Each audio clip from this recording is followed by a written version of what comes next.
Alright, Golden Ninja Vlogspot here. Today I'm doing another tier list. This time I'm doing one that I kind of ripped off from Havoc Gaming, who did a video about Clash of Clans of removed features. And I thought it was a really good video. It was actually such a cool idea. I didn't even mind the fact it had a Raid Shadow Legends sponsorship. So I thought I'd do the same for Plants vs Zombies 2. So these are all features that were in the game at one point but have been removed. This isn't features that have been changed, i.e. some values from 25 to 50, or concept that never actually made it to game. These are ones that were in the game but have now been taken out. So yeah, I guess we'll just get onto the tier screen then. So here we are. I know that usually I have everything in the tiers already and then just talk through them, but there's not that many this time. So I thought we'd go for the old school way of just doing the tier list as the video goes on, you know. It's basically how most people do them. So yeah, here they all are. These images are kind of made myself. I had to crop a few things just to showcase certain parts. That's really obvious with some of them. A lot of these suggestions came from fans. I did a community post on what features have been removed and you guys came up with all of these, so yeah, I thought I'd put them in. One of the most frequent ones that came up was Mommy Memory, so that will go first. So for those that don't know, this was a brain buster in ancient Egypt. It's been replaced with regular levels now, but what you did before, you had to turn Camel Zombies tiles over to match symbols. Each level had one more than the rest, so it did get a bit harder, but honestly I never found that hard at all, despite the fact you've got 0 power-ups to plant food. So as for what I think about the game itself, if you've watched my minigames tier list on PvZ2, you know that I wasn't a big fan of this one, so I'm not really mad they got removed, but honestly if they came back I wouldn't mind playing them again, so I guess I'll put it in the yellow tier. Next up, the Treasure Yeti. Technically the Yeti is still in the game. In fact, I think I literally just did the Penny's Pursuit yesterday, which had them in.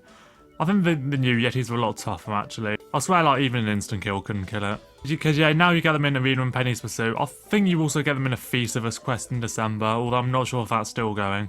The reason why I've included them is because the whole Yeti appearance and levels. For those unaware, basically a Yeti could appear in a random level and you get some coins from defeating it. I really like these. It was pretty cool they appear in random levels, especially when it's in a hard one. It kind of encouraged me to replay a level I never would normally. I don't really see why these events were removed. Honestly, that's going right in the top tier.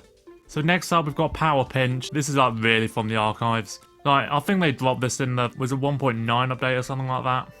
Yeah, so Power Pinch, basically you just pinched a zombie to instant kill it. It doesn't sound bad, but it really was. There was lots of zombies it was completely ineffective on, Pharaoh, more on him in a minute, Camel, Gargantua of course. And also with the motion you do it, you barely get the chance to pinch more than 3 zombies heads off.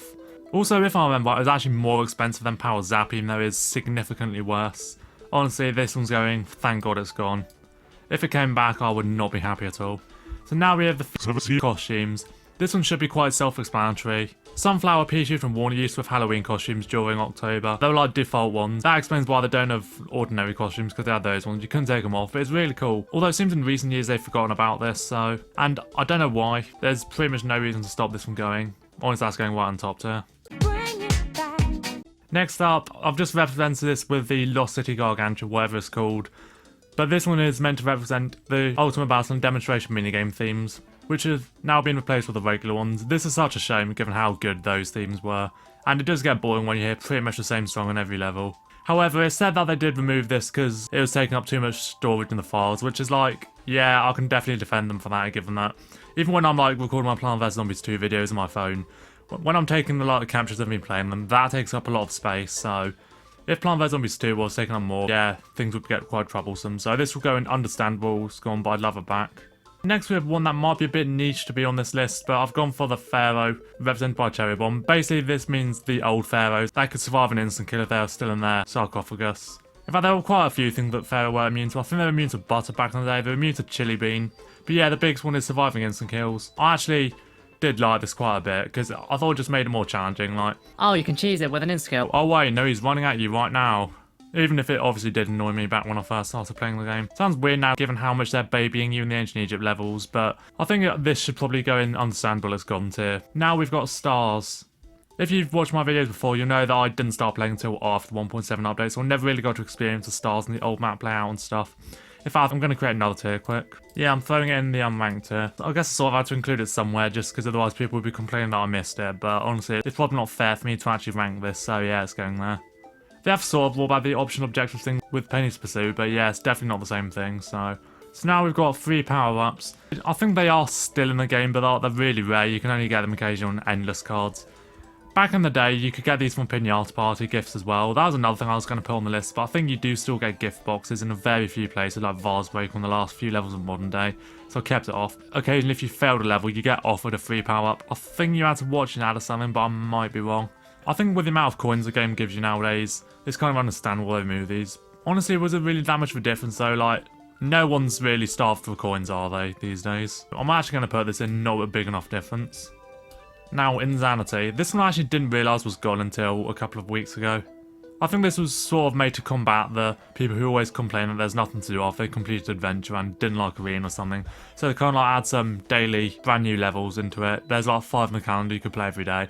It sounds good, but I never really liked them that much just because I think the levels were way too short. So it's pretty crushing if you wanted to use like expensive plants. You wouldn't even get time to get them in. I think Penny's Pursuit indirectly replaced this. I think this one's going to have to go alongside the free power-ups as well. Now, Diamonds. Once again, yet another deep cut. I think this one slightly outlasted the old Power Pinch, but like not by much, because when Far Future came out, they replaced these with gems. Obviously, Diamonds, basically from Plant vs Zombies 1, they gave you 1,000 coins. I remember it's really cool whenever you got a diamond from zombies, like, oh yes, finally, I've got a decent stock of coins.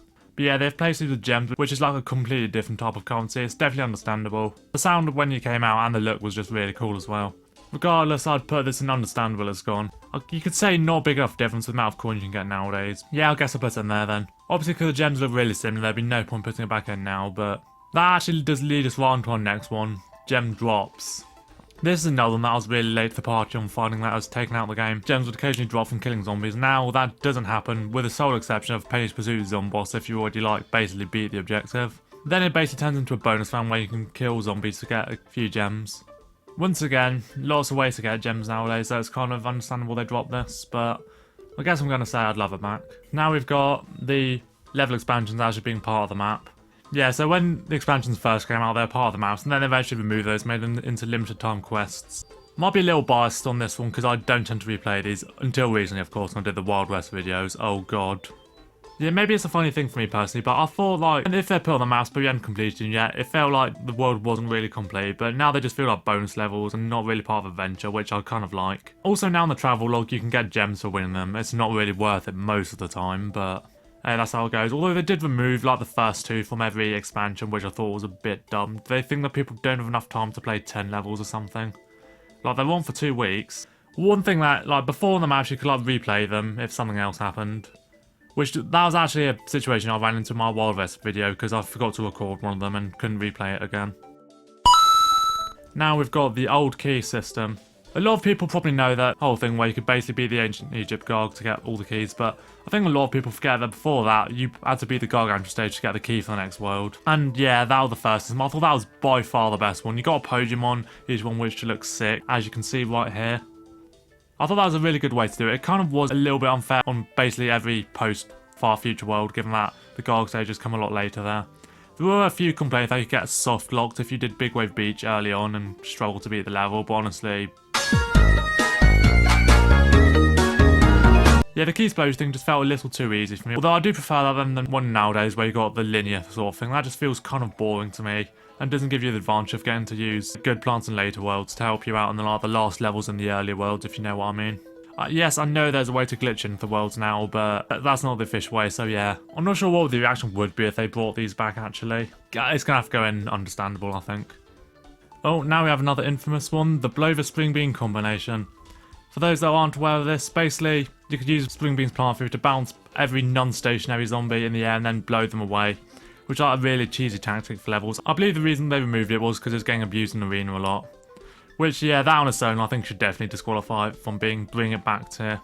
And I will admit, I think I had to use this to complete one of the Far Future expansion levels. I believe I used the wiki and they actually just gave the advice of, oh, make sure you have one plant food at the end, save for Blover and Spring Bean. However, for me personally, how I'm ranking this, thank God it's gone. Yes, I'm putting this in bottom tier, suck my dick. It's just a stupidly cheesy way to win levels, and also I'm sort of being petty and putting it here, basically for all the people who are coming at me on my first, like, worst plant video. Oh, Spring Bean is so OP, it's one of the best parts of the game because you can combat with Blover. So it's just hilarious seeing everyone eat their words when it got patched later on. Yeah, Spring Bean is now the worst plant of the game and has been ever since. Anyway, now we have what I've sort of represented with a pirate and a jalapeno on it. Dynamic difficulty. This one is sort of like an internal mechanic where basically the difficulty of the level will be dictated by how well or bad you did in previous ones. If you're doing levels really good, then the next ones would be harder because they'd give you more zombies and less plant food or something like that. I think there wasn't a way to abuse it though by just like deliberately failing levels a bunch of times in a row. There were a few levels a certain type of zombie could only appear if it was on like a hard enough dynamic difficulty level. I know the Day 9 and Pirate Seas was one because sometimes you get a pirate cabin, sometimes you would, and that's why I've used them as a picture here. There might have been one or two other examples of that as well.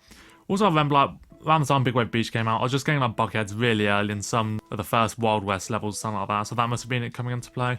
I'll say thank God it's gone, it never really bothered me all that much, but honestly, yeah, it's going on there anyway. Now we have the ability to create multiple save files. I'm still not 100% sure why this was removed. I think it had something to do with Arena. People could potentially abuse it by like farming loads of gauntlets and stuff that way.